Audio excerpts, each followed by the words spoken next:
Allô, allô. Bonsoir, chers frères et sœurs en Christ. Nous vous saluons vraiment avec amour, avec joie ce soir dans le Seigneur Jésus-Christ, notre Dieu. Nous vous disons encore la bienvenue à nos programmes hebdomadaires, donc de partage, d'enseignement, de révélation, où vraiment les sceaux de Dieu sont brisés et la révélation nous est communiquée en Christ. Je crois que par la grâce de Dieu, vous vous portez bien et je suis heureux encore d'être parmi vous, encore au service du Seigneur, mais aussi pour vous servir. C'est votre humble serviteur, le pasteur Faïko Michoko, du ministère de l'Alliance Nouvelle en Christ et des œuvres missionnaires pour la grande moisson.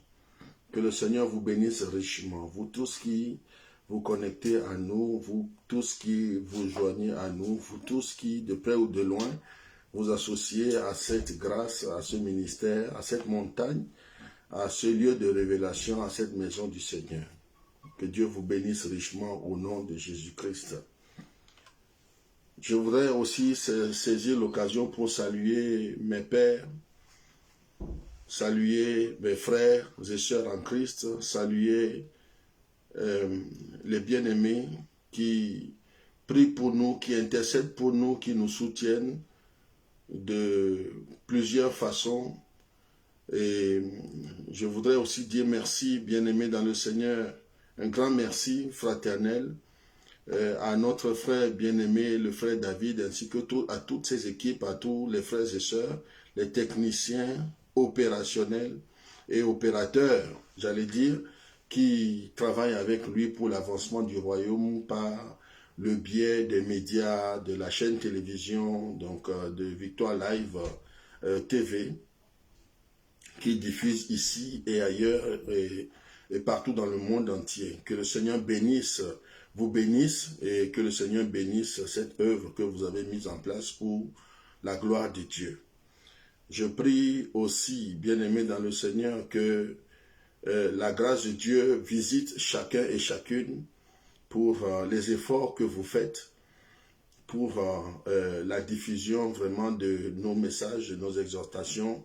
Je vous remercie infiniment de partager, de continuer à partager, de partager massivement toujours pour que le plus grand nombre de personnes soient atteintes par les messages que nous diffusons ici. Bien-aimés dans le Seigneur, les temps où nous sommes sont des temps mauvais et les temps sont courts devant nous.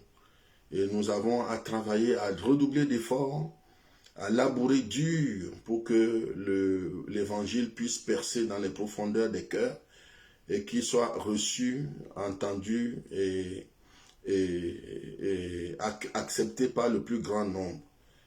Eh bien, nous constatons, frères et sœurs en Christ, qu'il y a plusieurs types de réveils qui se produisent dans le monde.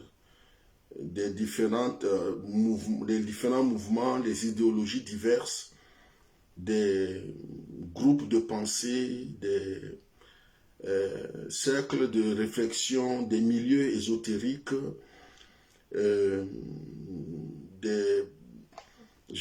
des associations, des réseaux d'influences diverses, travaillent vraiment de dur labeur pour faire avancer leurs idéologies, leurs principes.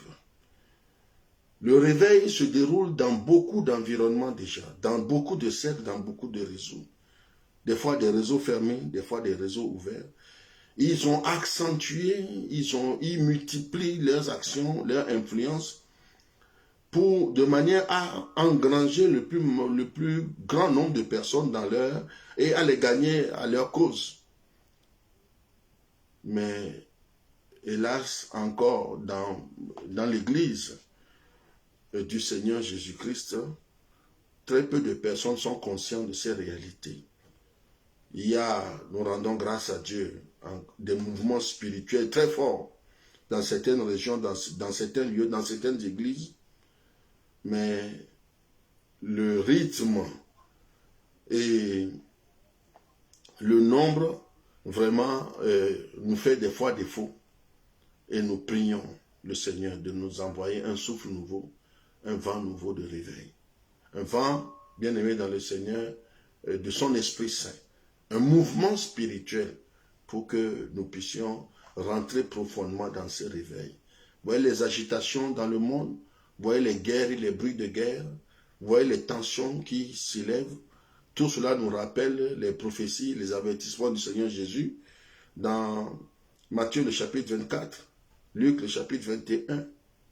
Tout cela nous dit ce qui a été annoncé dans les prophéties de Daniel concernant la fin des temps, les prophéties de l'Apocalypse. Tout cela ne fait que se concrétiser au fur et à mesure et nous prions que le Seigneur nous aide à être des locomoteurs, bien-aimés, des locomotives vraiment de ce qui se passe pour que le monde ne nous entraîne pas dans sa direction à lui, mais qu'au contraire nous puissions attirer le maximum de personnes du monde dans les wagons du Christ pour le royaume de Dieu. C'est ainsi que nous vous saluons, bien-aimés dans le Seigneur, au nom de Jésus-Christ. Sans plus tarder, je nous invite à soumettre ce moment à la couverture et à l'autorité du Saint-Esprit, qui sera notre guide et notre enseignant, par excellence au nom de Jésus. Seigneur, je veux te remercier, te rendre grâce, et je veux encore te dire, Seigneur, toute ma reconnaissance pour ce moment. Nous croyons que avant que nous soyons là, toi tu es déjà là, Seigneur mon Dieu, et tu as déjà tout préparé. Je me soumets, Seigneur, à ton autorité parfaite, et je soumets la parole que tu m'as donnée, Seigneur mon Dieu, à l'esprit de révélation, qui est ton esprit, l'Esprit Saint, le Saint-Esprit de Dieu. Saint-Esprit, aide-moi, assiste-moi, guide-moi et parle au travers de ma bouche, afin que ton peuple soit béni au nom de Jésus. Que cette parole, Seigneur mon Dieu, soit déroulée comme un feu sur la table d'un cœur, et que nos cœurs soient embrasés, Seigneur mon Dieu, de ton amour, afin que nous puissions, Seigneur, prendre la mesure, non seulement prendre la mesure des choses, mais aussi nous aligner. Travailler, Seigneur mon Dieu, en allant dans ce sens, pour que nous devenions des instruments, Seigneur mon Dieu, dans ta maison, des instruments pour ta gloire, des vases d'honneur, au nom de Jésus-Christ. Amen. Bien-aimés dans le Seigneur, le thème de notre exhortation de ce soir est le feu du fondeur. Alléluia. Le feu du fondeur. Nous allons nous inspirer de deux textes, s'il vous plaît. Le premier texte se situe dans Malachie, le chapitre 3. Malachie, c'est le dernier livre de l'Ancien Testament. Donc, nous allons lire du verset 1 au 6e. Malachie, chapitre 3, le verset 1 à 6. Et le deuxième passage se situe dans 2 Corinthiens, le chapitre 6, dans l'épître de Paul de l'apôtre Paul à l'église corinthienne, aux églises de Corinthe, donc au chapitre 6, les versets 3 à 10. 2 Corinthiens, deuxième livre de Paul aux Corinthiens, chapitre 6, versets 3 à 10. Nous lisons.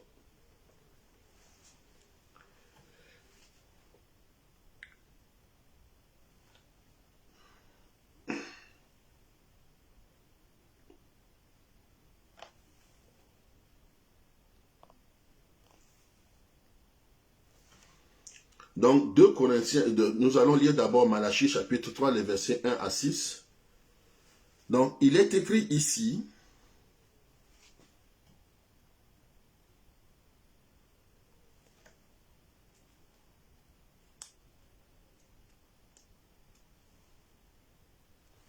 pardon, c'est Malachie chapitre 4, autant pour moi. Malachie chapitre 4, alléluia. Malachie chapitre 4, les versets 1 à 6. Car voici, le jour vient, ardent comme une fournaise. Tous les hautains, tous les méchants seront comme du chaume. Le jour qui vient les embrasera, dit l'Éternel des armées, et il ne leur laissera ni racine ni rameau. Alléluia. Mais pour vous qui craignez mon nom, se lèvera le soleil de la justice, et la guérison sera sous ses ailes. Vous sortirez et vous sauterez comme des veaux d'une étable, et vous foulerez les méchants, car ils seront comme de la cendre sous la plante de vos pieds.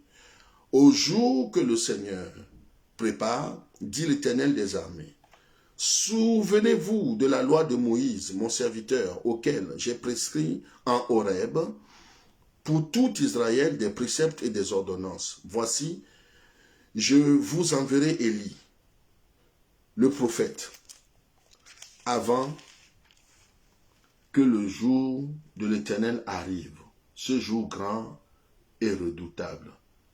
Il ramènera le cœur des pères vers les fils et le cœur des fils vers les pères, de peur que je ne vienne donc frapper le pays. Alléluia. Ainsi sont les paroles du Seigneur selon le livre de Malachie. Dans Malachie, le chapitre 3, le verset que j'ai donné tout à l'heure, il est écrit ceci, pareil, du verset 1 au verset 6. Voici, j'enverrai mon messager. Il préparera le chemin devant moi. Et soudain entrera dans son temple le Seigneur que vous cherchez, et le messager de l'alliance que vous désirez. Voici, il vient, dit l'Éternel des armées. Oui, qui pourra soutenir le jour de sa venue? À partir du verset 2, du chapitre 3 de Malachie toujours. Qui restera debout quand il paraîtra? Car il sera comme le feu du fondeur, comme la potasse des foulons. Il s'assiera, fondra et purifiera l'argent. Il purifiera les fils de Lévi, et les épurera comme on épure l'or et l'argent. Et ils présenteront à l'Éternel des offrandes avec justice. Alors l'offrande de Juda et de Jérusalem sera agréable à l'Éternel, comme aux anciens jours, comme aux années d'autrefois.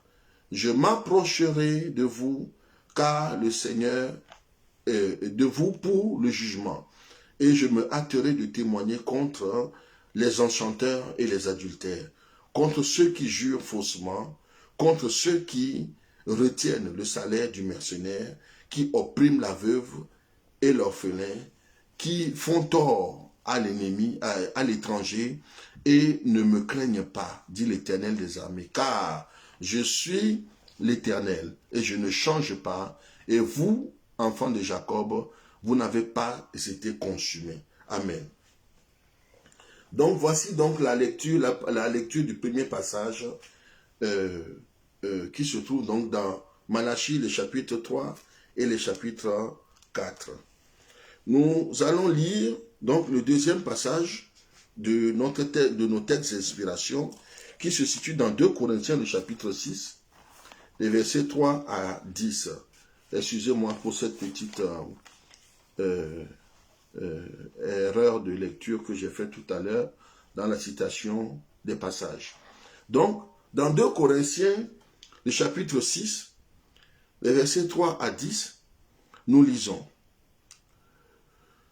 Nous ne voulons scandaliser personne en quoi que ce soit, afin que le ministère ne soit pas un objet de blâme, mais nous nous rendons recommandables à tous égards, comme serviteurs de Dieu par beaucoup de patience dans les tribulations, dans les calamités, dans les détresses, sous les coups, dans les prisons, dans les séditions, dans les travaux, dans les veilles, dans les jeûnes, par la pureté, par la connaissance, par la longanimité, la patience, par la bonté, par l'Esprit Saint, par un amour sincère, par la parole de vérité, par la puissance de Dieu, par les armes offensives et défensives de la justice, au milieu de la gloire et de l'ignominie, au milieu de la mauvaise et de la bonne réputation, étant regardé comme imposteur, quoique véridique, comme inconnu, quoique bien connu, comme mourant, et voici, nous vivons, comme châtiés, quoique non mis à mort, comme attristés, et nous sommes toujours joyeux, comme pauvres, et nous en enrichissons plusieurs, comme n'ayant rien, et nous possédons toutes choses. Alléluia. Amen. Mes chers frères et sœurs en Christ, j'aimerais commencer par vous amener sur un passage de la parole de Dieu qui nous révèle la vie, qui nous narre une période de la vie d'Israël, la période où, bien-aimé dans le Seigneur, le roi Nebuchadnezzar a envahi donc Jérusalem. Les armées donc de Nebuchadnezzar ont conquis Jérusalem et en retournant chez eux, ils ont pris comme captives des richesses, mais pas seulement. Ils ont pris aussi, ils ont ramené en captivité une bonne partie du peuple juif. La Bible dit, bien aimé dans le Seigneur, que dans ce contingent de personnes qui étaient amenées comme donc captifs du roi Nebuchadnezzar, ou bien des armées de Nebuchadnezzar, il y avait un certain nombre, qu'il y avait quelques jeunes hommes, jeunes personnes, en les personnes de Ananias, Michaël et Azaria. Ceux-là qui vont être rebaptisés par le roi de Babylone, ils seront rebaptisés Shadrach, Meshach et Abed-Nego. Ces enfants-là étaient des amis d'enfance et des amis d'un autre de leurs contemporains, de leurs frères juifs, qui s'appelait Daniel, devenu le prophète Daniel, le fameux et le grand prophète Daniel. La parole de Dieu dit que lorsqu'ils ont été amenés en captivité, selon les coutumes donc des peuples de Babylone, lorsque le roi ramenait des captifs donc à Babylone, il y avait un tri qui se faisait. Il faisait un tri parmi les prisonniers. Parmi les prisonniers, on recherchait des personnes de qualité, des personnes qui avaient des talents, des personnes qui avaient un certain statut, qui pouvaient servir ou bien être utiles à l'empire de Babylone. Et parmi eux, il était recherché principalement ceux qui avaient des dons d'astrologie, la capacité de lire dans les étoiles, qui possédaient la science et la connaissance des astres, des étoiles, des mouvements qui pouvaient se dérouler dans le ciel. Parmi ces personnes, le roi Nebuchadnezzar pouvait garder aussi les personnes qui avaient des dons de médium, qui pouvaient communiquer avec les esprits des morts ou avec les esprits de l'au-delà, des esprits du monde spirituel. Parmi ces personnes, on pouvait sélectionner aussi des personnes qui avaient des capacités, des dons, des connaissances en sciences, des personnes lettrées, des personnes qui étaient des scribes, qui savaient lire, qui possédaient l'art de l'écriture, de la gravure, qui possédaient la science d'un certain nombre de mystères, de connaissances. Parmi eux, lorsque tu avais le don de voyance, lorsque tu avais le don, par exemple, l'esprit de révélation, tout comme Daniel avait, bien-aimé dans le Seigneur, le roi te faisait intégrer immédiatement son réseau fermé de scientifiques, c'est-à-dire que de savants, de mystiques et de maîtres de magie. Donc, lorsque parmi le groupe des Juifs qui ont été ramenés en captif, il a été discerné, bien-aimé dans le Seigneur. Et si ces personnes étaient il y avait des jeunes qui étaient très beaux, d'allure, de physique, très très beaux, beaux d'allure, d'apparence corporellement bien structurée, eh bien, qu'elles soient des filles ou des garçons, ils étaient sélectionnés et mis à part automatiquement, mis au service soit du roi, ou bien pouvaient devenir des potentielles femmes du roi. Parmi eux, donc, ils ont été sélectionnés ces 4 jeunes dont j'ai parlé tout à l'heure, Daniel, Shadrach, Meshach et Abed-Nego, ou si vous voulez, bien-aimés dans le Seigneur, Ananias, donc Michaël et Azaria. Mes frères et sœurs en Christ, ces jeunes ont été sélectionnés et avant qu'ils paraissent devant le roi, il fallait les préparer, il fallait les conditionner. Ces jeunes étaient donc soumis à des traitements esthétiques, physiques, mais ils étaient aussi soumis à des traitements alimentaires pour répondre aux formes et aux normes, aux codes de beauté de la cité de Babylone, de l'empire babylonien. N'importe qui ne pouvait pas apparaître comme dans son état naturel comme ça devant le roi.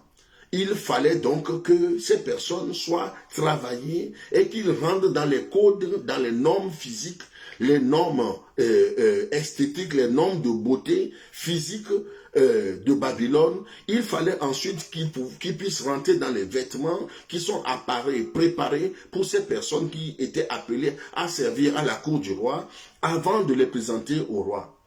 Bien-aimés dans le Seigneur, à la fin de ce parcours de préparation, ensuite, il fallait que ces jeunes subissent un examen. Alléluia. Un examen, c'est-à-dire qu'un examen final, un test final de capacité ou bien de capacitation. Et au cours de cet examen, l'on testait donc leurs encadrants babyloniens testaient leur connaissance, leur niveau de connaissance, leur niveau de profondeur, leur sagesse, le niveau de science qu'ils possédaient et aussi leur niveau spirituel. Frères et sœurs en Christ, la Bible nous dit dans Daniel le chapitre 1, tout comme dans le chapitre 6, et ensuite dans tout, de façon plus générale, dans tout le livre de Daniel, que ces jeunes ont fait preuve d'une intelligence supérieure. La Bible dit 10 fois supérieure à tous les scientifiques, à tous les satrapes, à tous les astrologues, à tous les maîtres de magie, à tous les mystiques et les connaisseurs et les astrologues, même les philosophes de Babylone.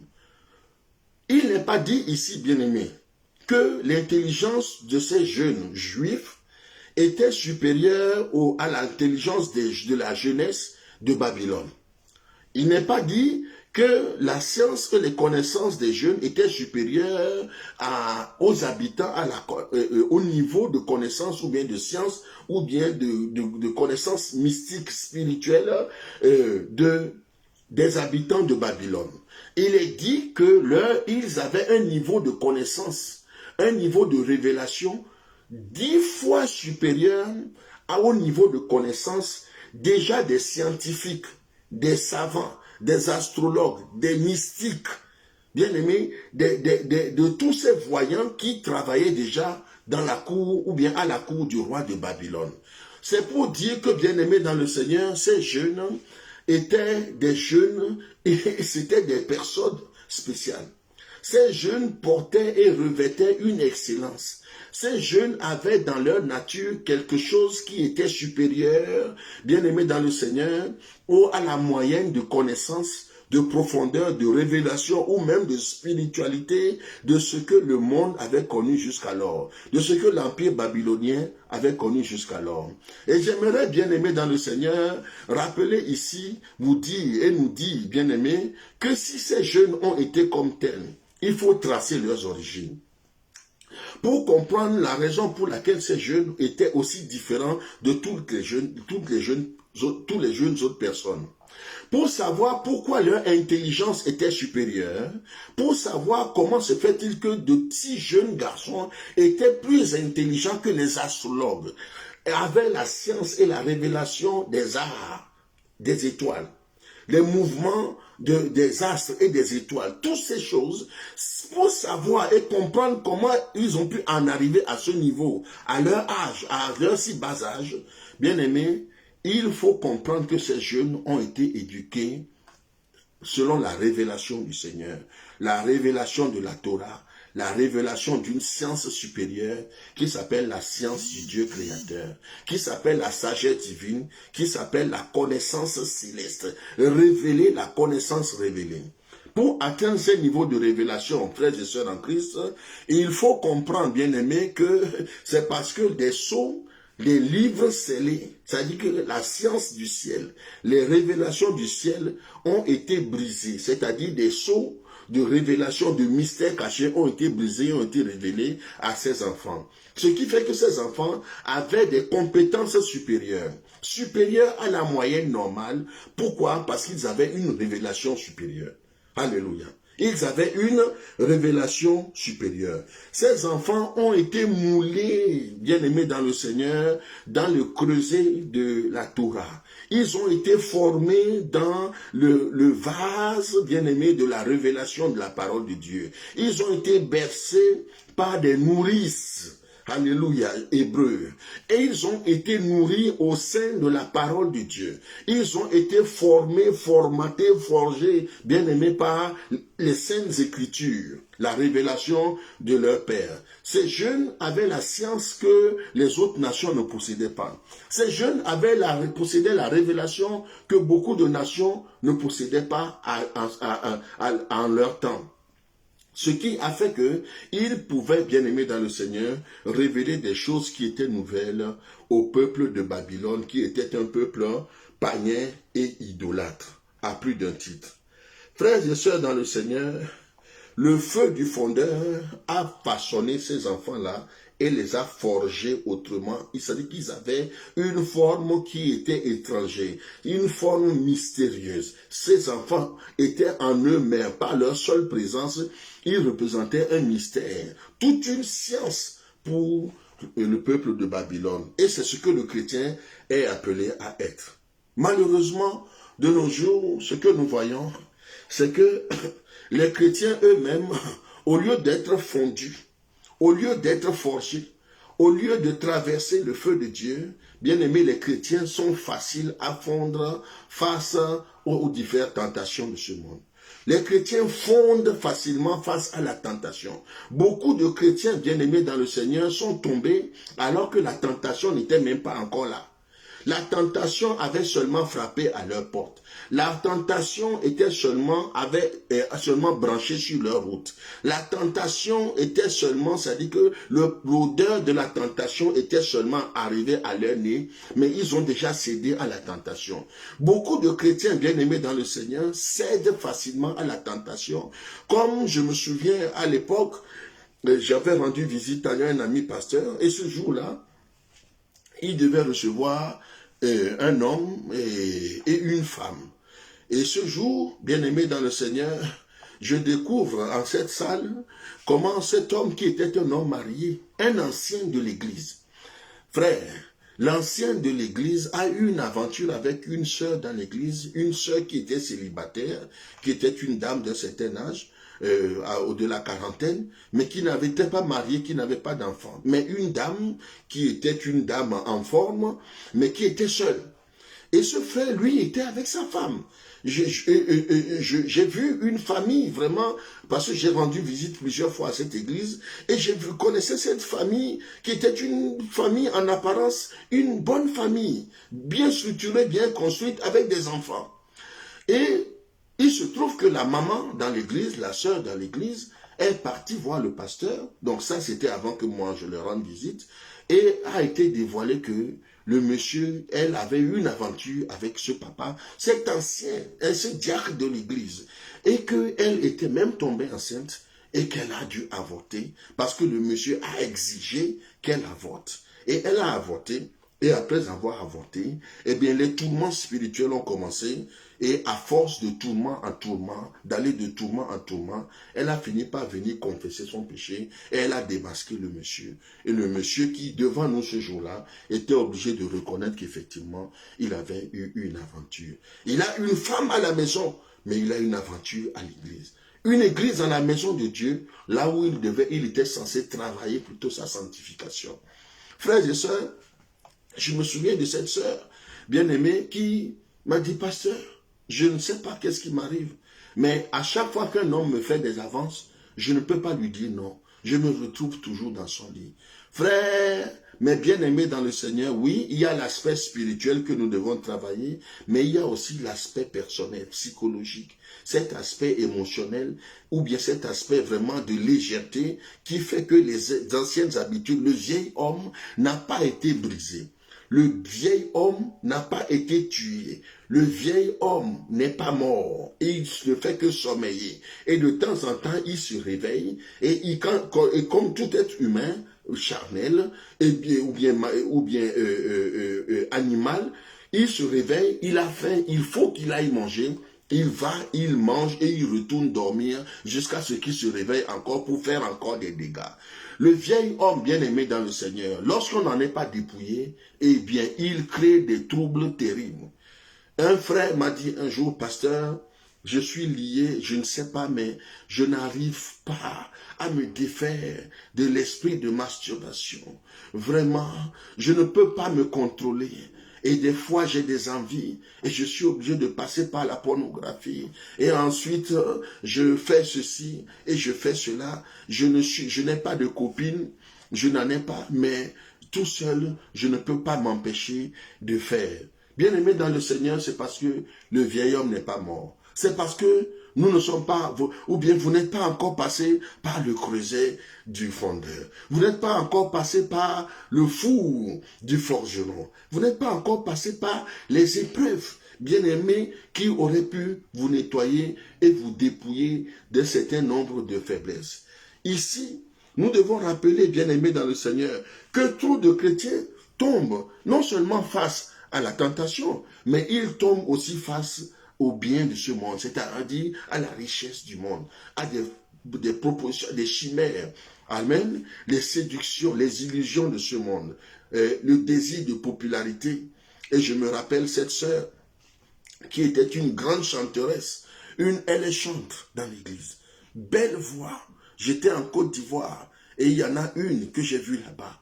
Et cette sœur était une grande chanteuse, une grande chanteuse pour le Seigneur.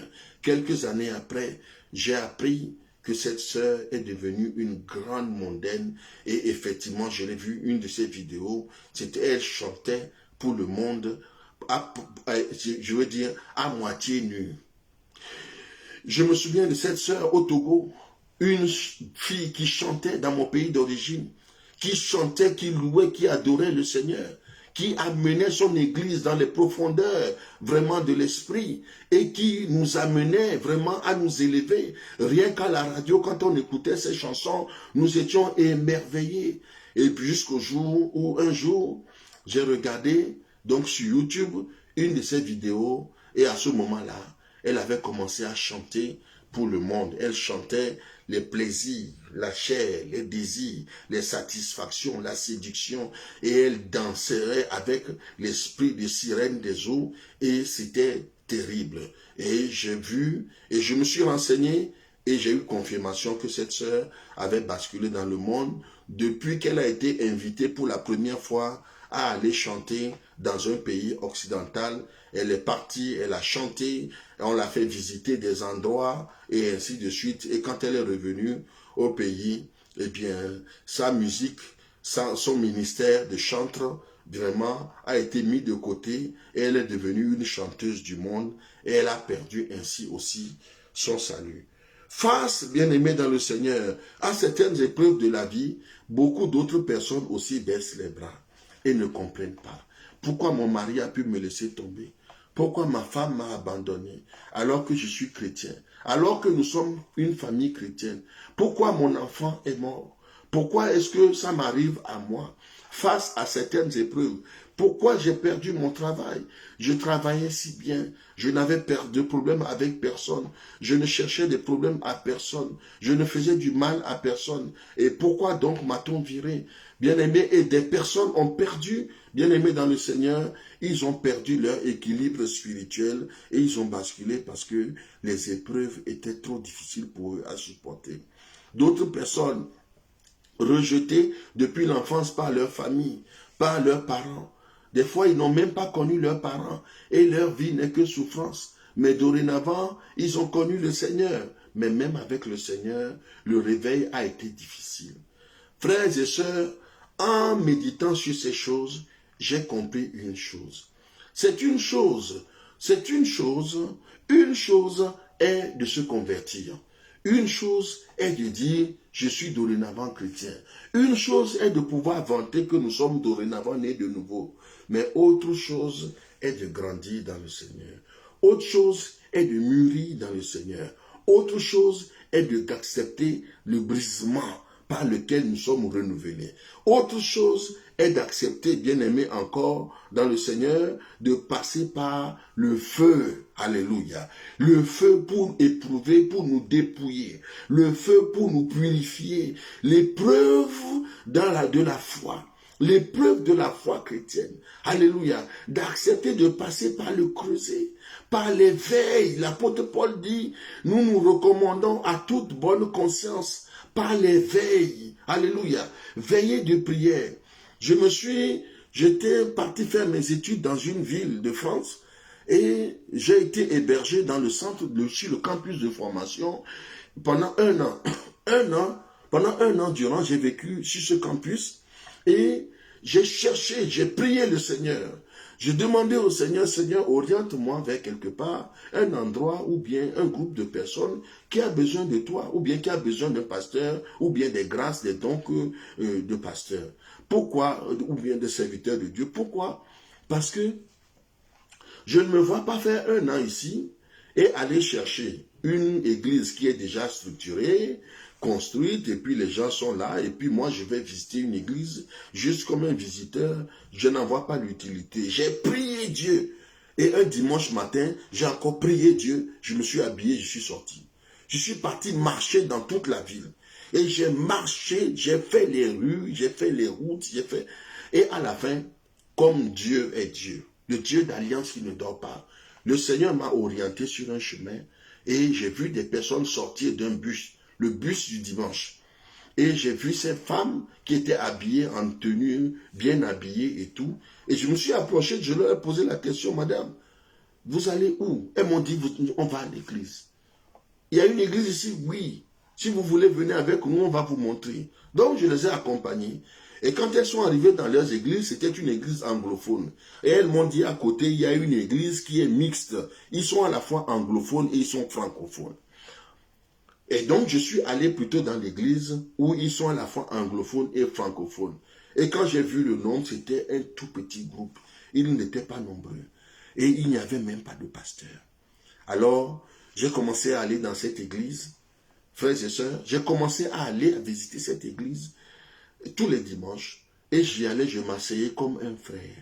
Je voulais d'abord discerner l'état d'esprit du groupe, l'état d'esprit de l'église, comprendre un peu le fonctionnement, voir en quoi je pouvais être utile avant de pouvoir me prononcer. Et moi, je me suis présenté comme un simple frère. Jusqu'au jour où, à peu près un mois plus tard, le 4e ou le 5e dimanche, ils étaient en difficulté pour interpréter un message parce qu'il y a un visiteur qui était là, un diacre d'une église qui était venu et qui devait prêcher en anglais, mais il fallait quelqu'un pour interpréter en anglais. Et la sœur qui s'est proposée ne comprenait pas du tout l'anglais. Et ils bricolaient, ils cafouillaient l'anglais. Ils ont fait de leur mieux, mais c'était impossible. Alors je leur ai dit, je vais interpréter. Je comprends l'anglais.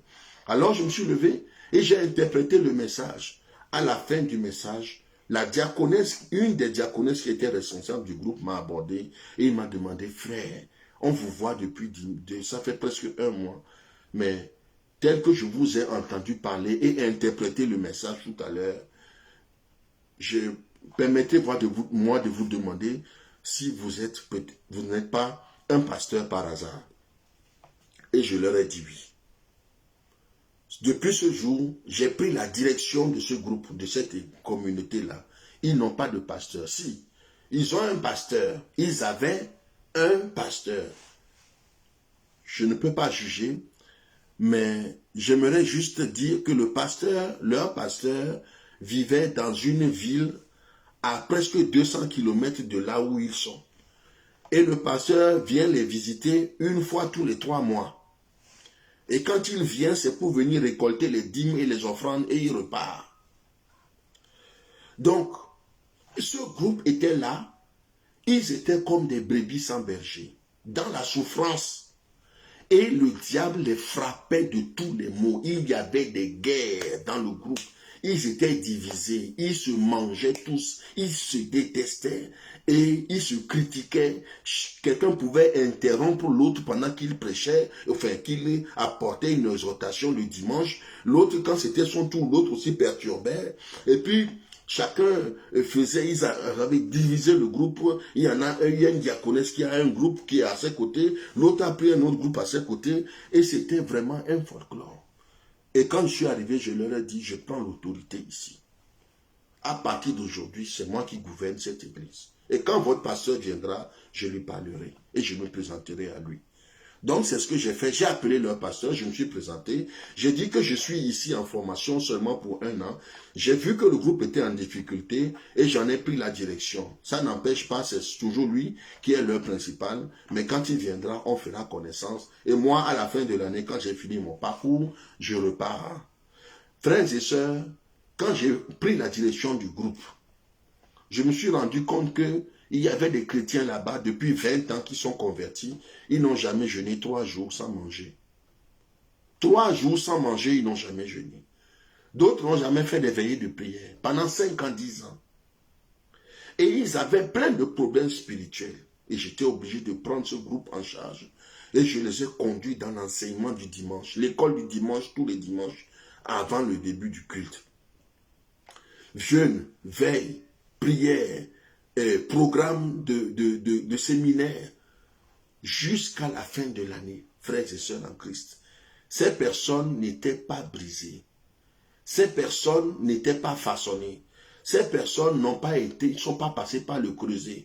Le creuset du jeûne et de la prière. Quand tu jeûnes pendant 7 jours, quand tu jeûnes pendant 3 jours sans manger, et que ton corps est brisé, tu trouves, tu cherches la force pour te lever sur tes 2 pieds. Tu cherches la force pour aller travailler et revenir. Tu cherches la force pour pouvoir parler et prêcher. Tu cherches la force, bien-aimé dans le Seigneur, pour tout. Quand le corps est brisé, bien-aimé, c'est le creuset. Quand tu as faim, c'est le creuset. La Bible dit, et quand tu es dans ce jeûne de 3 semaines de Daniel, c'est le creuset. Les longues nuits de veille à prier jusqu'au matin, toute la journée, pendant des jours dans la chambre, en train de lire la Bible, d'étudier la parole de Dieu, de prier, c'est le creuset. Le Seigneur Jésus-Christ est passé par le creuset par excellence. 40 jours de jeûne et prière. La Bible dit le 40e jour, Jésus eut faim. Frères et sœurs dans le Seigneur, le creuset, c'est un lieu de passage impératif pour tout chrétien. Sinon, la nature, le vieil Adam, la nature du vieil homme triomphera sur chacun de nous. Comment vivre une vie chrétienne épanouie et victorieuse si vous n'avez pas été passé par le feu? Si vous n'avez pas été brisé? Comment? Comment? Et quand nous entendons ce qui se passe dans les églises, dans nos communautés, dans nos églises, frères et sœurs, dans les églises dites de réveil, nous sommes choqués. Je ne parle même pas des autres églises qui sont des églises institutionnelles, des églises d'État, les églises, grandes églises qui ont des officialités, et ainsi de suite. Là-bas, c'est des catastrophes, on n'en parle même pas, c'est la mort. Mais alors, dans nos églises de réveil, qu'est-ce qui se passe? Pourquoi le chrétien refuse-t-il encore de passer par le creuset? Frères et sœurs dans le Seigneur,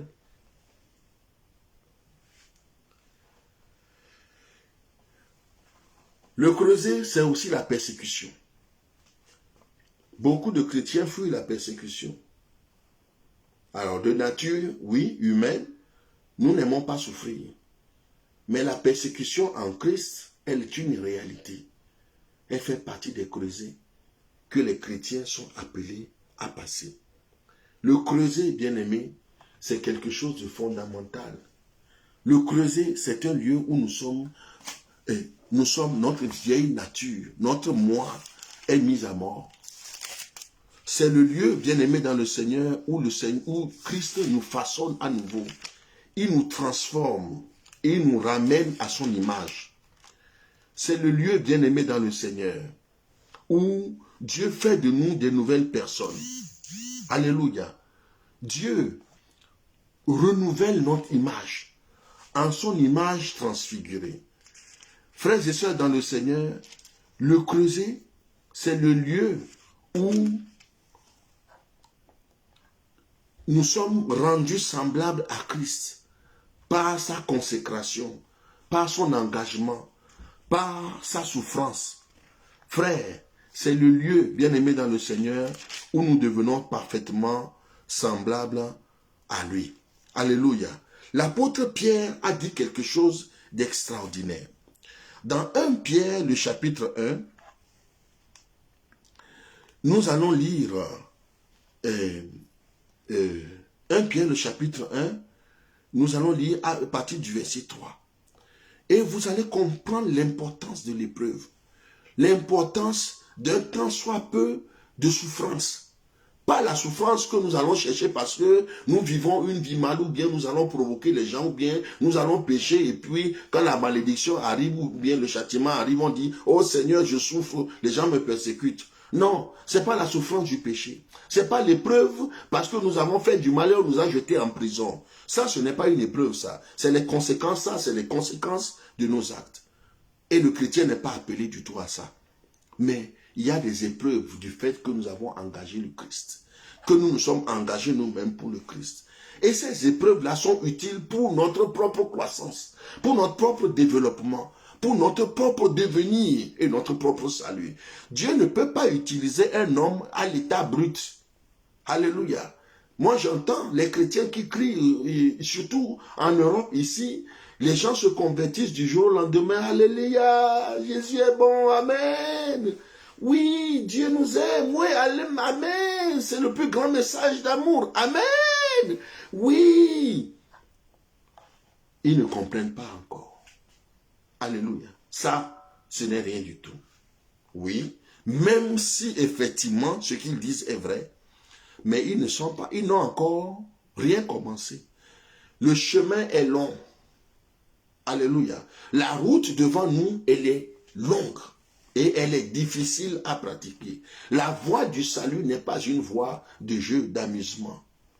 L'ange a réveillé Élie par 2 fois. Il lui a dit, mange. Parce que le chemin devant toi, il est encore long. Alléluia. Et la Bible dit quand Élie a mangé, il a trouvé la force pour marcher pendant 40 jours et 40 nuits, sans arrêt, sans manger et sans dormir. Qu'est-ce que toi, tu as déjà mangé dans ta vie? Quelle énergie tu as suffisamment accumulée pour pouvoir marcher pendant 40 jours sans t'arrêter? Combien de jeûnes tu as fait à ta conversion? Combien de veilles seul dans la prière? Je ne parle pas de veillée collective quand on se retrouve tous et puis tout le monde se tient. Frère, ne dors pas. Ma soeur, réveille-toi. Ma bien-aimé, prie. Non, tout seul. Jeûne et prière. Il n'y a personne qui te regarde. Tu es seul enfermé dans ta chambre avec le Seigneur.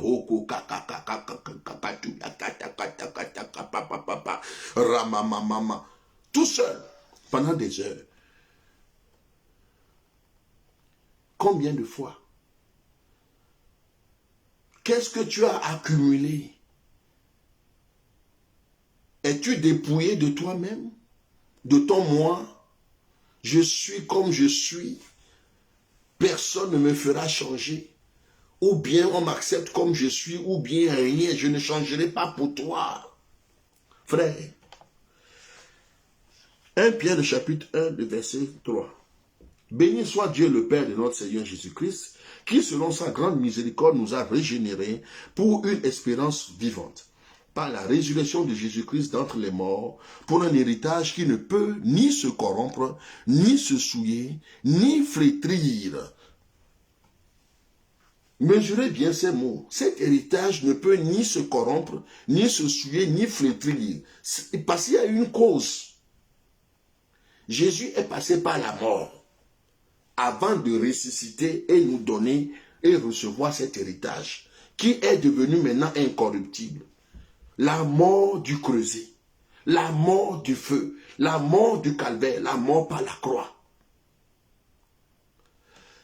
Il vous est réservé, donc nous continuons, il vous est réservé dans les cieux.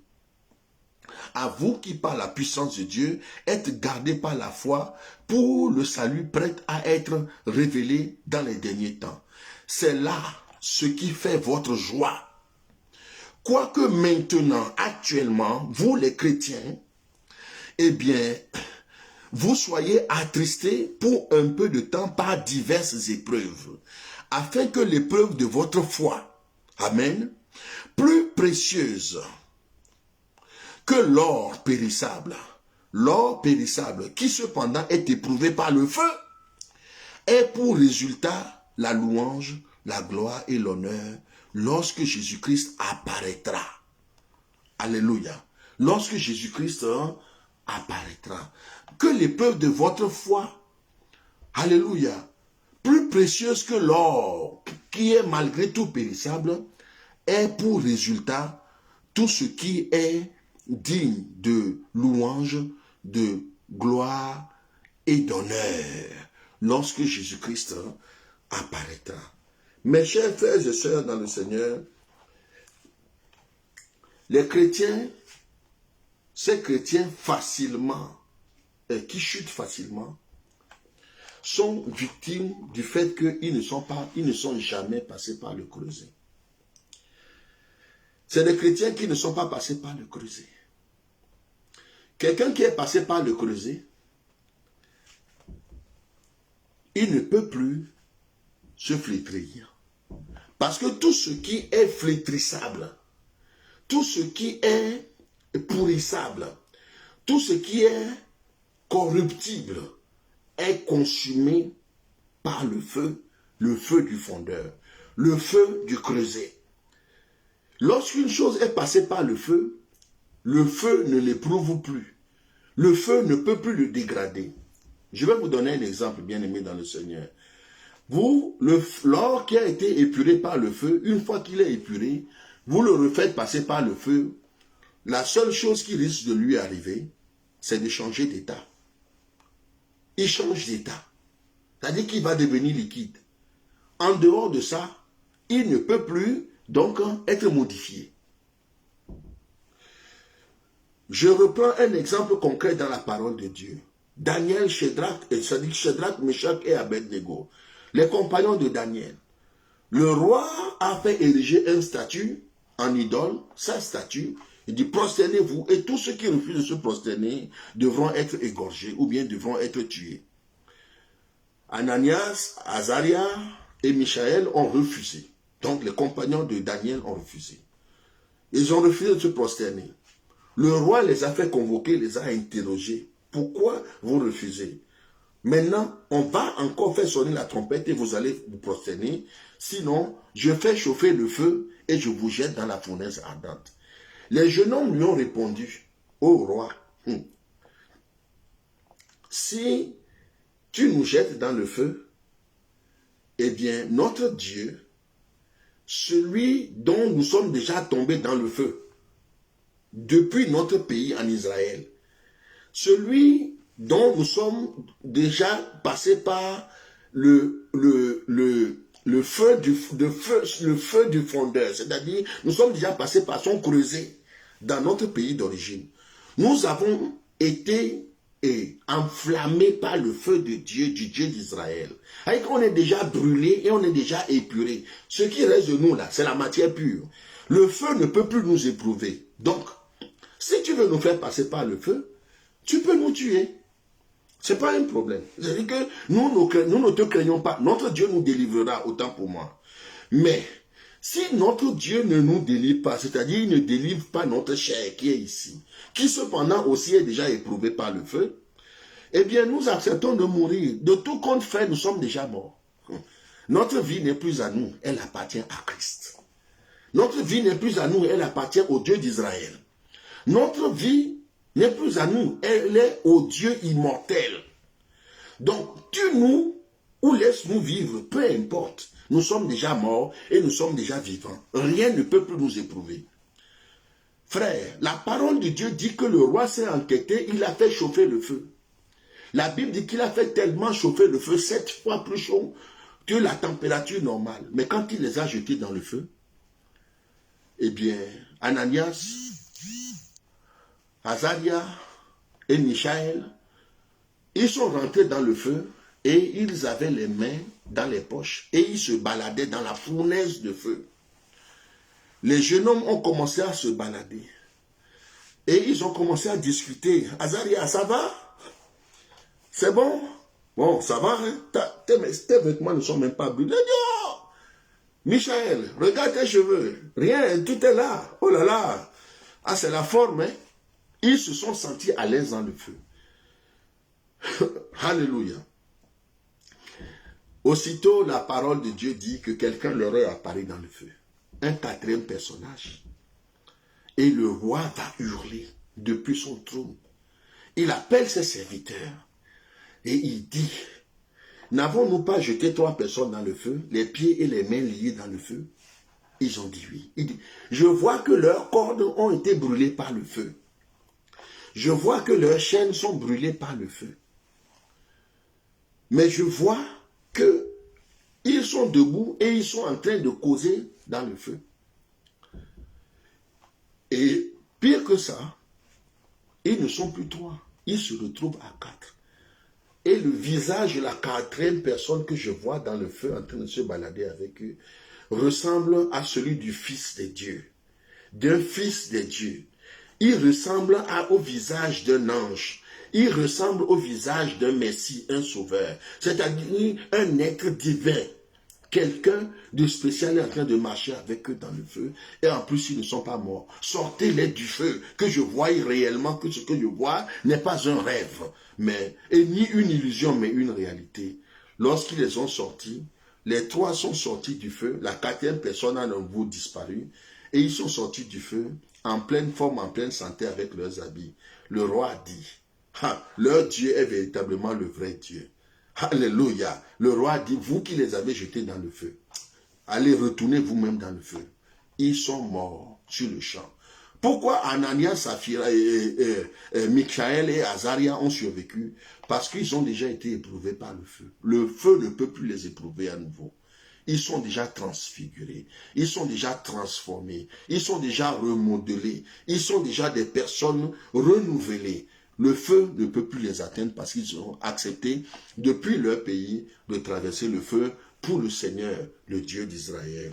Bien-aimés dans le Seigneur, il y a plusieurs matériaux qui passent par le feu de la transformation. Le potier manipule l'argile. Et l'argile, bien-aimé dans le Seigneur, est plus facile à manipuler. L'argile va être récupérée dans la nature, il va être brisé, broyé, rajouter de l'eau, et puis il va être remoulé, façonné. Et pour certains objets, l'argile remodelée ou bien façonnée, lorsque le pot est fabriqué par le potier, eh bien, il n'a juste besoin que de le faire sécher au soleil, et puis l'instrument est prêt. Pour d'autres pots, frères et sœurs, après le modelage et après avoir été façonné par le potier, l'argile passe par le four. Il est cuit au four pour durcir et changer d'état. C'est-à-dire que les particules internes passent par une phase chimique où ils deviennent, c'est-à-dire qu'ils se lient entre eux et ils deviennent un matériau solide, comme, c'est-à-dire un rocher ou bien comme du métal.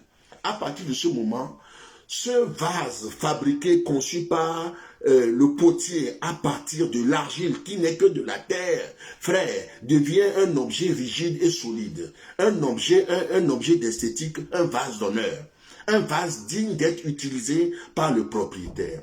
C'est avec de l'argile, bien aimé dans le Seigneur, que les parpaings sont fabriqués pour concevoir des maisons. Et là, on peut fabriquer des parpaings juste avec de l'argile moulée ou bien façonnée. Mais on peut aussi fabriquer et sécher au soleil. Mais on peut aussi fabriquer des maisons avec de l'argile, non seulement moulée, mais en plus cuite. Et ceux-là sont encore plus résistants, parce qu'ils sont passés par le feu. Le feu révèle la nature profonde et la qualité de la nature, bien aimé, des matériaux d'une structure. Ça, c'est l'argile, façonnée par le potier et cuite par le feu. Il y a d'autres ouvriers, d'autres artisans qui manipulent le fer, bien aimé dans le Seigneur. Il s'appelle le forgeron. Le forgeron manipule le fer dans ce sens qu'il fait chauffer le fer. Et quand le fer est chauffé à blanc, comme on dit à blanc, en fait c'est une expression qui veut dire chauffer et devient rouge. Eh bien le fer peut être manipulé et façonné. Alors le forgeron commence son travail d'artisan, d'expert. Alléluia. Et il bat le fer jusqu'à lui donner une forme nouvelle. Celui-là s'appelle le forgeron. C'est ainsi que le forgeron est capable de façonner, bien aimé dans le Seigneur, des vaisseaux, c'est-à-dire des vases, des matériaux, des cuves, des ustensiles. Il est capable de façonner aussi, en passant par l'usage du feu, il est capable de façonner aussi des armes de combat. Alléluia. En passant par divers niveaux de température, de chauffage, de fonte, de refroidissement, de réchauffe et de températures diverses, il peut arriver à faire finalement du fer vulgaire un matériau ou un alliage très résistant, même plus résistant que l'acier. Tout ça, toujours en passant par le feu. Donc le feu a la capacité, bien aimé dans le Seigneur, de perfectionner la nature profonde, la nature première des matériaux donnés. Ici, nous parlons, bien aimé dans le Seigneur, du feu du fondeur. La température de manipulation et de travail d'un fondeur est supérieure à la température de cuisson que utilise le potier ou bien à la température vraiment de transformation des métaux qu'utilise le forgeron. Le forgeur doit chauffer la matière métallique. Le fondeur, il doit chauffer la matière métallique jusqu'à ce que cette matière devienne liquide. Et ça, c'est des températures de fusion qui s'élèvent jusqu'à 1000 degrés. Alléluia. 1000 degrés. L'or et le cuivre fondent et deviennent liquides à partir de 1000 degrés. 1000 degrés, c'est une température où si vous rentrez en contact avec cette matière liquide, vous-même vous brûlez. Alléluia.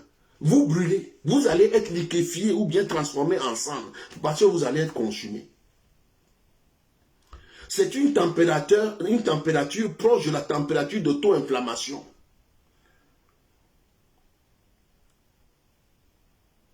Mais pour d'autres matériaux, bien aimés dans le Seigneur, la température du fondeur peut monter jusqu'à 1500 degrés, voire jusqu'à 2500 degrés quand il s'agit de la silice, par exemple, ou bien du quartz, c'est-à-dire les matériaux géologiques tels que le sable et pour fabriquer le verre, c'est-à-dire que les cristaux, les matériaux en cristal.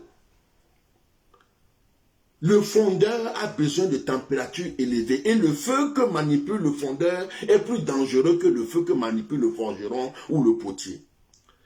Mais lorsque les éléments passent par le creuset du fondeur, les fours du fondeur, alors il ne s'agit plus ici juste de changer la forme du matériau, mais carrément de changer la structure entière. Chez le fondeur, le matériau n'est pas battu pour être déformé ou bien reformé. Chez le fondeur, le matériau est rendu liquide, il est liquéfié. Le fer devient liquide comme de l'eau. Et quand il devient liquide, c'est pour lui donner une forme radicalement différente de la forme première qu'il avait. Ce stade, bien-aimé dans le Seigneur, requiert de l'humilité. Ce stade requiert, bien-aimé dans le Seigneur, la volonté personnelle. Ce stade requiert, bien-aimé dans le Seigneur, un engagement. C'est-à-dire que c'est s'il n'y a pas un appel, si le sacerdoce n'est pas complet, s'il n'y a pas une véritable vocation derrière, frère, vous allez vous engager, mais en allant toujours sur le chemin de Canaan, vous regretterez toujours l'Égypte qui est derrière. C'est comme ça, bien-aimé dans le Seigneur, que beaucoup de personnes se sont engagées, des fois dans le ministère.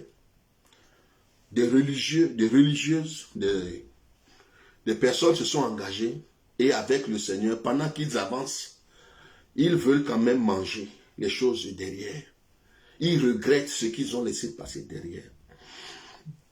Leurs ex-copines, le luxe, les boîtes de nuit, les délices et les plaisirs dont ils ne peuvent plus se réjouir. Et il y en a d'autres qui vont jusqu'à aller retourner à ces choses en cachette. La nuit, loin des regards, ils ont des copines, des copains. Des hommes qui se disent de Dieu, des femmes qui se disent de Dieu. Bien-aimés dans le Seigneur, il y a un chrétien qui peut tomber. Ça peut arriver chez le chrétien. Mais l'homme de Dieu, la femme de Dieu qui est consacrée à Dieu n'a pas le droit. D'autres sont mariés, ils ont leurs femmes, ils ont leurs enfants, ils ont leurs maris, mais ils sont encore dans l'adultère. Pourquoi? Parce qu'ils ne sont pas passés par le creuset. Leur forme intérieure n'a pas complètement changé. Ils sont en Christ, mais ils n'ont pas été brisés. Ils ne sont pas passés par le feu. Ils ne sont pas passés chez le forgeron. Ils ne sont pas passés chez le potier. Et ils ne sont pas rentrés dans le four du fondeur. Ils n'ont pas été façonnés. Bien-aimés dans le Seigneur, nous avons besoin de passer par le feu du fondeur. Le feu du fondeur va te liquéfier et le métal le plus solide sera transformé en métal liquide, brûlant de feu. Celui-là peut prendre toutes les formes que le fondeur décide de lui donner. Et ça, c'est les vaisseaux, c'est les vases de gloire dont parle la parole de l'apôtre Paul. Ceux-là, Dieu les utilise glorieusement. Dieu les utilise puissamment parce qu'ils sont complètement consacrés. Il n'y a plus rien qui les retient. Alléluia. Leur vie est à Christ, soit vivant, soit mort. L'apôtre Paul a dit, soit vivant ou soit mort, ma vie est à Christ. Et si je vis, ce n'est plus moi qui vis, mais c'est Christ qui est en moi. Autrement dit, moi-même, je suis déjà mort. Pourquoi? Parce que je suis déjà passé par le creuset. Comment tu peux passer par le creuset et dire encore que tu es vivant? Et courir encore après des grandes voitures, courir après des châteaux, courir après des millions. Comment tu peux être passé par le feu? Bien-aimés dans le Seigneur, lorsque nous regardons la parole de Dieu, tout le long de la parole de Dieu, nous voyons que les personnes qui ont eu une rencontre souveraine et glorieuse avec Dieu ont rencontré le feu sur leur chemin. Moïse a été appelé par le buisson, dans le buisson ardent. Buisson ardent. Et depuis ce jour, Moïse a été consumé par le feu de Dieu tout le reste de sa vie. Son ministère est un ministère où il a été consumé. Il brûlait comme une lampe dans la maison de Dieu. Alléluia. Alléluia. Bien-aimé dans le Seigneur, Josué a vu la gloire dans laquelle Moïse était. Les tonnerres, le feu qui brûlait et la nuée Shekinah. La vie de Josué a été consumée par le feu de Dieu. Le prophète Élie était tellement habitué au feu de la présence de Dieu que à chaque fois que quelqu'un l'énervait et que quelqu'un s'en prenait à son Dieu, Élie invoquait le feu du ciel. Et le feu tombait et brûlait les gens, les ennemis de Dieu. Lorsque Daniel va recevoir la révélation et qu'il va voir cet ange, la gloire, la lumière et le feu qui entourait l'ange de l'Éternel, bien-aimé dans le Seigneur, va le paralyser de peur.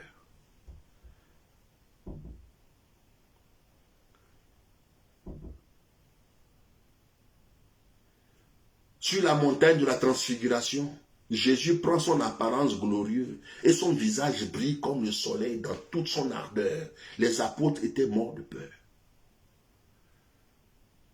Frère, la parole de Dieu dit que l'apôtre Paul était sur le chemin pour aller livrer le peuple de Dieu. Christ lui est apparu dans la gloire d'une nuée, comme un éclair. Ça, le feu et la lumière étaient tellement forts qu'il est frappé, il est tombé de son cheval et il est devenu aveugle instantanément. L'apôtre Jean va recevoir la révélation. Il va voir la personne de Jésus-Christ dans sa gloire. Et il regarde Jésus-Christ et ses yeux étaient des flammes de feu. Ses pieds étaient comme de l'airain ardent, c'est-à-dire de l'airain qui brûle avec du feu. En fusion. Bien-aimés dans le Seigneur, Dieu veut nous amener à cette étape.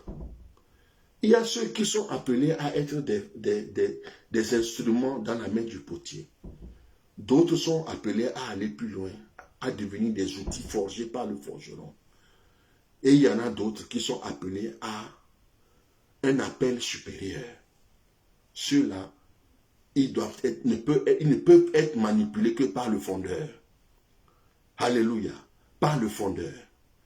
Je nous rappelle, bien-aimés dans le Seigneur, que le fondeur a une charge lourde. Parce qu'il faut qu'il fonde la matière jusqu'à ce qu'il devienne liquide. Le fondeur possède des moules et des formes différentes pour des designs différents. Le fondeur, bien-aimé dans le Seigneur, possède l'art de manipuler les températures des plus faibles aux plus élevées. Et le fondeur, lorsqu'il crée son œuvre, la forme première disparaît. Apparaît seulement la nouvelle forme, la forme selon le désir du fondeur, une forme parfaite. Es-tu prêt à passer par le feu du fondeur?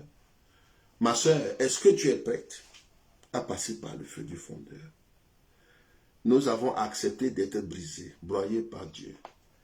Nous avons accepté, bien-aimés dans le Seigneur, de passer par le feu des épreuves, rejetés, méprisés, calomniés, accusés de toute espèce de choses. Mais nous sommes toujours debout, joyeux de la joie qui vient d'en haut et pas celle d'en bas. Notre joie ne dépend pas des circonstances de ce monde. Alléluia. Notre joie, elle est céleste. Alléluia. Même quand nous avons mal, notre corps souffre, notre esprit est ragaillardi. Même lorsque nous sommes fatigués, dans l'esprit nous sommes restaurés. Lorsque nous sommes éprouvés, alors nous savons que nous sommes plus que vainqueurs. Par les nuits de prière, les veilles, nous avons vu les attaques et les assauts, la méchanceté des hommes, des démons. Nous avons vécu des choses difficiles, essuyé des critiques, des flèches de Satan. J'étais, bien-aimé dans le Seigneur, au téléphone, en train de prier pour une sœur, lorsque j'ai reçu une flèche spirituelle par le combiné du téléphone. En pleine nuit, il était 23 heures. Et cette maman était en difficulté, elle m'a appelé la nuit là, et j'étais en train de prier pour elle, au téléphone. J'ai éteint toutes les lumières parce que je dormais quand elle a appelé, et j'étais au téléphone avec elle, sans allumer la lumière. Pendant que je priais pour elle, il y a la foudre, un éclair, une explosion comme une flèche de feu. L'apôtre Paul parle dans Éphésiens, le chapitre 6, des flèches enflammées du diable, du malin. Le feu est sorti du combiné, de l'écouteur à mon oreille, comme une explosion. Il a frappé en un clin d'œil. Ça a frappé ma tête, mais ce n'est pas rentré. Le feu a dévié par mes yeux et c'est pas a disparu dans l'obscurité. Et j'ai su que je venais de recevoir une attaque terrible. Je n'aurais pas été celui que je suis dans le Seigneur. Je n'aurais pas reçu la grâce de mon Dieu. Je n'aurais pas été bien-aimé dans le Seigneur, un vase nouveau. Alléluia. Je ne serais pas un outil façonné par mon Dieu, que cette nuit-là, peut-être que j'aurais fait une attaque d'AVC et j'en serais peut-être mort. D'autres personnes en sont mortes. Ils ne s'en sont pas sortis. Oui, il y en a beaucoup qui sont morts. Des serviteurs de Dieu qui sont morts dans des circonstances mystérieuses. Mais Dieu m'a gardé. Dieu m'a gardé parce que je suis déjà mort avec le Christ et ressuscité par là même aussi avec lui. Dieu m'a gardé, bien-aimé dans le Seigneur, parce que ma vie est dans ses mains. Dieu m'a gardé parce que même lorsque j'étais dans l'épreuve, bien-aimé, j'ai souffert. Bien-aimé, attaqué dans ma famille. Oui, mais j'ai refusé de céder ni à la haine, et j'ai refusé de céder à la faiblesse. J'ai continué à manifester l'amour alors que j'étais accusé de tout et de n'importe quoi. Mais j'ai accepté. Et j'ai suspendu ces choses à la croix du calvaire. Et j'ai dit, Seigneur, mon fardeau est trop lourd. Aide-moi à le porter. Je ne le refuse pas, mais juste aide-moi. Alléluia. Et le Seigneur m'a donné de sortir de ces épreuves la tête haute. Je rends grâce à Dieu. Et je prie le Seigneur, celui qui nous donne la victoire, celui qui a dit à Jérémie, ils te combattront, mais ils ne te vaincront pas. Car je suis avec toi pour te délivrer. Celui-là vous soutiendra au nom de Jésus-Christ. Bien-aimé, mais il n'empêche que si vous voulez, bien-aimé dans le Seigneur, que votre vie devienne une vie victorieuse, et que vous soyez libérés des influences de ce monde, des émotions de votre chair. Vous devez mourir à la chair et naître à l'Esprit de Dieu. C'est le symbole, bien-aimé dans le Seigneur, et c'est ce que le Seigneur, c'est le symbole de la Pentecôte. Lorsque, au jour de la Pentecôte, le 10e jour après l'enlèvement de Jésus-Christ, c'est-à-dire 10 jours après l'enlèvement de Jésus-Christ, les apôtres se sont enfermés dans la chambre haute et ils se sont mis à prier et à jeûner. Ils ont jeûné pendant 10 jours. Pendant 40 jours après la mort de Jésus-Christ, la Bible dit 40 jours après la résurrection de Jésus, Jésus apparaissait à ses disciples. Pendant ces 40 jours après sa résurrection, il apparaissait, il allait, il venait, il se révélait à ses disciples. Pendant 40 jours.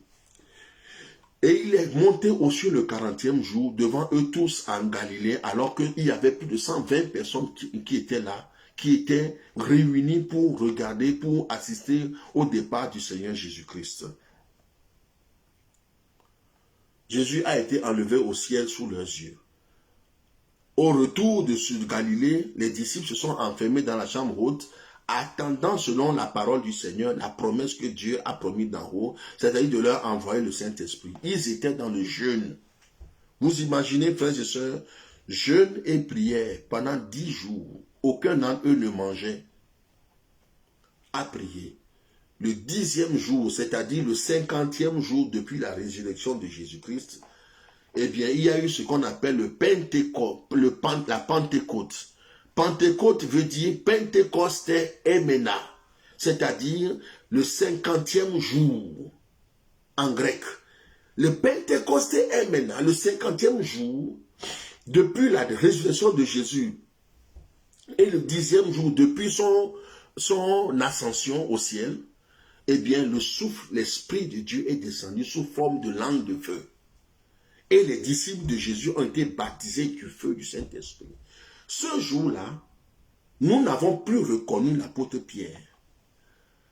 Nous connaissons le passif de l'apôtre Pierre. C'était quelqu'un de sanguin, violent. Ah, jamais, Seigneur, je ne te laisserai mourir. Je ne t'abandonnerai jamais. Le Seigneur lui a dit, avant même que le coq ne chante 3 fois, tu mourras régné. Le chant, tu mourras régné par 3 fois déjà. Pierre a dit, Seigneur, plaise à Dieu que tu ne meurs pas. Le Seigneur lui a dit, arrière de moi, Satan. Pierre est retourné encore dans des petites histoires tout le temps, rivaliser avec ses petits frères, sur qui devait rester, être le plus proche du Seigneur Jésus-Christ. Pierre le sanguin, lorsque Jésus-Christ est ressuscité, mais qu'il n'est pas resté avec eux, il apparaissait et il repartit, il disparaissait. Il apparaissait et il disparaissait. L'apôtre Pierre, au bout de quelques jours, lui, il a dit, ça c'est une comédie. Il a dit, c'est quoi cette affaire? Il apparaît, il disparaît, il apparaît, il disparaît. Et puis c'est quoi? Nous, il faut qu'on mange quand même. L'apôtre Pierre est retourné à la pêche. Il a pris son bateau, il a pris ses filets, il est retourné à la pêche. Il faut quand même qu'on mange, non? On ne va pas rester ici comme ça seulement à l'attendre. Pierre est retourné à la pêche. Et Jésus devait revenir sur la côte pour aller chercher Pierre. Jésus a désigné l'apôtre Pierre. Il l'a désigné à nouveau. Pierre, viens encore ici. Parce que Pierre, dans son esprit, il était déjà encore reparti dans ses affaires. Alléluia. Jésus était obligé de se révéler principalement à eux encore pour les ramener à lui, pour que leur foi vraiment ne faillisse pas. Il dit, Pierre, Pierre, Satan vous a réclamé pour vous secouer comme un crible, pour vous cribler. Mais moi, j'ai prié pour toi, afin que ta foi ne faille pas, ne défaille pas, ne déraille pas, qu'il ne faiblisse pas et que tu ne tombes pas. J'ai prié pour toi, Pierre. Et quand tu seras retourné, affermis tes frères. Bien-aimés dans le Seigneur, le jour de la Pentecôte, nous avons vu l'apôtre Pierre, alors que le feu du Saint-Esprit était venu consumer l'homme, le vieil homme en lui. Un nouveau Pierre a été révélé le jour de Pentecôte. Il a annoncé l'évangile. Il a fait une exégèse. et une concentration de la parole de Dieu depuis la Genèse jusqu'à la fin. À tel point que le cœur des hommes ont été brûlés ce jour-là. C'est comme si un métal liquide, le feu liquide était tombé sur leur cœur.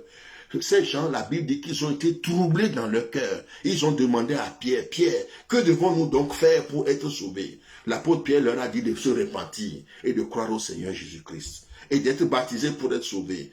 Ce jour, la parole de Dieu dit que 3000 personnes se sont converties à la parole de Pierre. Pierre passé par le creuset du feu du Seigneur. L'apôtre Jean était de ceux qui étaient avec le Seigneur Jésus à Gethsémane, la nuit de l'arrestation du Seigneur. Mais quand la persécution s'est levée et que les soldats romains sont arrivés pour arrêter le Seigneur Jésus, l'apôtre Jean, la Bible dit qu'il n'avait qu'un seul tissu comme vêtement, comme couverture. Et quand ils ont voulu mettre la main sur eux, les disciples se sont enfouis. Et ce jeune garçon, l'apôtre Jean aussi, il s'est enfui en laissant son vêtement. C'est-à-dire que son pagne là, il l'a laissé, il s'est enfui tout nu. Alléluia. Jean s'est enfui tout nu. C'est-à-dire qu'il a préféré rester nu plutôt que d'être arrêté aux côtés du Seigneur Jésus et d'être persécuté. Mais lorsque Jean a été baptisé du feu du Saint-Esprit, il est devenu un nouvel homme. Jean, alléluia, l'apôtre et le prophète, le révélateur de l'Apocalypse. Thomas le didyme, un homme de doute, un incrédule fini. Il a vécu avec le Seigneur, chassé des démons, mangé avec le Seigneur, dormi, réveillé à côté de lui. Mais il n'a jamais reçu le Seigneur comme son Seigneur et Sauveur personnel. Jusqu'à la résurrection de Jésus. Il a fallu que Jésus l'appelle et l'indexe lui dit, Thomas, viens, mets ton doigt dans ma plaie. Touche-moi, c'est moi Jésus. C'est en ce moment que Thomas a confessé que Jésus était mon Seigneur et mon Dieu. Mon Seigneur et mon Dieu. C'était ce jour que Jean, c'est-à-dire Thomas, a confessé, a reconnu le Seigneur Jésus-Christ comme son Sauveur et son Dieu. Que Dieu nous fasse la grâce. Le feu du fondeur, c'est celui-là que Dieu nous appelle à passer. Et lorsque nous serons passés par là, alors nous deviendrons parfaitement, vraiment les vaisseaux, les vases d'honneur, les instruments dans la maison de Dieu, les ustensiles du culte et du temple de l'autel de Dieu qui serviront à la gloire du roi des rois et du Seigneur des seigneurs. Que le Seigneur nous aide. Que le Seigneur nous aide. Le feu du fondeur. Un passage obligatoire pour toi et moi. Soyons bénis au nom de Jésus-Christ. Amen.